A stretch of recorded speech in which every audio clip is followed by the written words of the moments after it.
again, and thank you for joining us at Completing Christ as we continue in our series, Moving Beyond the Norm.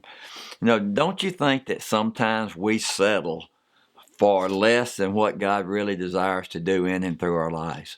Well, if I'm going to really live trusting Him, if I'm going to allow God to do God things in my life and for that to become the norm, what are some of the keys in that? We began last time looking at a passage in Acts chapter 2, right after Peter had finished preaching his sermon, and how that the people responded to that their hearts were broken when they realized who Jesus was and what they had done to Jesus. And we talked about allowing God to speak to our hearts, but not just to speak to our hearts, but to break our hearts over sin, over what's going on in our lives that's robbing us from the power of God being very, very evident in our lives. I want to pick up there and just continue with the thought of the importance of the condition of my heart and allowing God to pierce my heart. But what else do we see in this passage in Acts chapter 2?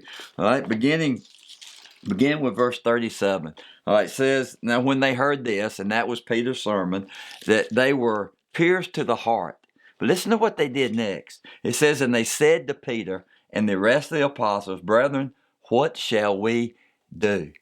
I mean, they looked at Peter and they looked at the rest of the apostles because their hearts were broken, and they said, yeah, what do we do? Man, what do we need to do? What should be our next response? They asked for help. They were willing to hear. They were willing to listen to Peter and to the rest of the apostles and what they had to tell them. They asked a question, and the question was very simple. It was very direct. What do we need to do? I've been doing this for a long time, and it's been a long time since after I got through preaching, someone walked up to me and says, please tell me what I need to do. That's what these guys did. Man, God had spoken to their hearts, man, and He had pierced their hearts, and they walk up to the apostles and they say, help us. Tell us what we need to do. You see, these folks had hearts to hear. They had hearts to ask, but they also had hearts to hear. They really wanted to hear the truth. They wanted to understand. They wanted to know what they needed to do next.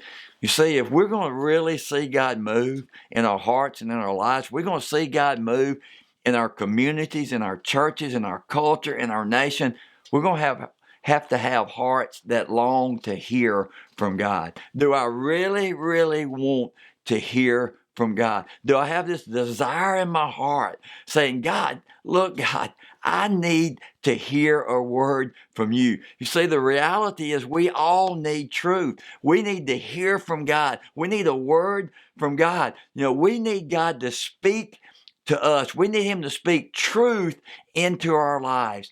But oftentimes, that's not what we really desire. Oftentimes we settle for a lot less than living out the truth, living out the Word of God. But we need God, we need hearts, and we need to say, God, please give me a heart that longs to hear the truth. I had the privilege over the past 20 years to go to Honduras a lot. And usually we carry a team in October. Haven't been able to do that the last couple of years. But I remember this one time was preaching up on a soccer field in a little village called Monte Redondo. And we were under a tent, and it had been raining off and on all week, and it was pretty muddy up there. And it was my night to preach, and I was standing over on the side of the tent. And people were beginning to come in, that they were walking to get there. And we had chairs set up. We had a generator for power so that we could do some music and could have a PA system. And I began to notice this truck that was coming up this really, really rough road up the hill towards the soccer field. But it looked like a cattle truck. And as it got closer, I began to realize what it was. It was a truck with a bed on it, and it had people in the bed.